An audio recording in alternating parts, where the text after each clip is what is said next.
School থেকে ফিরে একটু রেস্ট না নিয়ে চট করে আবার বন্ধুদের সঙ্গে গুছিয়ে বেরিয়ে যাওয়ার নামই হচ্ছে বন্ধুত্ব। তো আমি বন্ধুদের সঙ্গে বেরোতে একটুও টায়ার্ড হই না।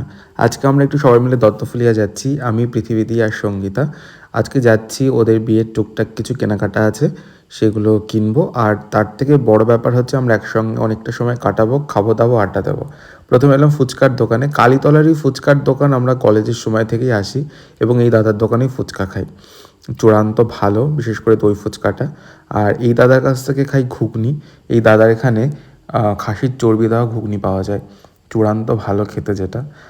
তো ফুচকা খেয়ে তখন এলাম, তো ফুচকা খেয়েই প্রচণ্ড ঝাল লেগে গেছিলো। মানে এই ঘুগনিতে ঝালটা আরও উস্কানি লাগলো আর কি। তাও খাওয়ার কামাই নেই, খেয়েই চলেছি।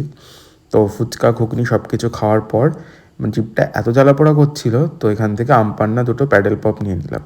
এই প্যাডেল পপগুলো কলেজে পড়ার সময় খুব খেতাম, কারণ তখন টাকা থাকতো না বেশি। আর তারপরে এলাম সোনার দোকানে। এখান থেকে রূপোর কিছু গয়নাগাটি কেনার ছিল, তো টুকটাক দেখা হলো। তারপরে এলাম মিষ্টির দোকানে। মধুরেণে সমাপয়াত্ত হতেই হয়।